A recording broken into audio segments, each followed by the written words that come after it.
baksam dünyam yaktırıyor. Senin bilen her gün baktım artıyor. Ayrılık o değil kalbimi yakadar. Senin mehrın beni hemişe tapıyor. Dünyanın ovazı senin sesinde, ruhum dün çalır senin nefesinde. Sevgi ummanda bir gemi boysak, benim yüreğim senin küreğinde.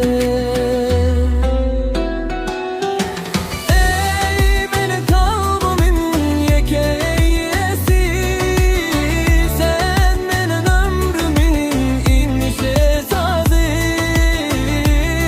Bize birleşsin gündüz güneşim, söylerim seni yüreğimin nuru.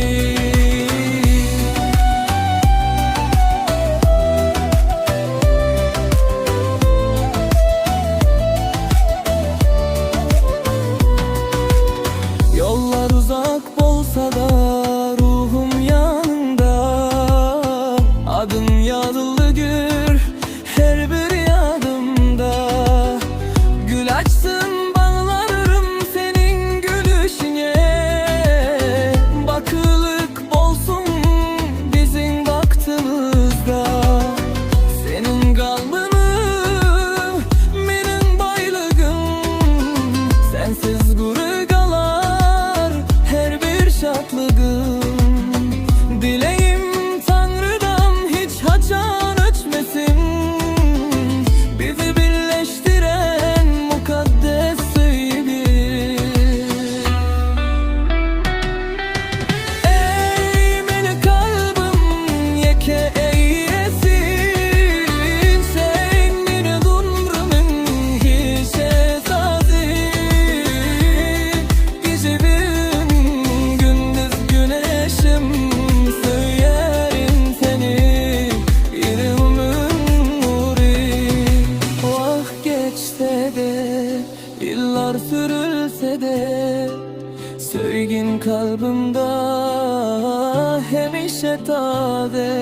Sen benim durmuşum, sen benim aydınım, söyle aydın yüzünden yer tarihte. Ey beni kalbim yeke eylesin, sen benim ömrümün inşücü sazı. Gecelerim gündüz güneşim, söylerim seni yüreğimden. Söylerim seni,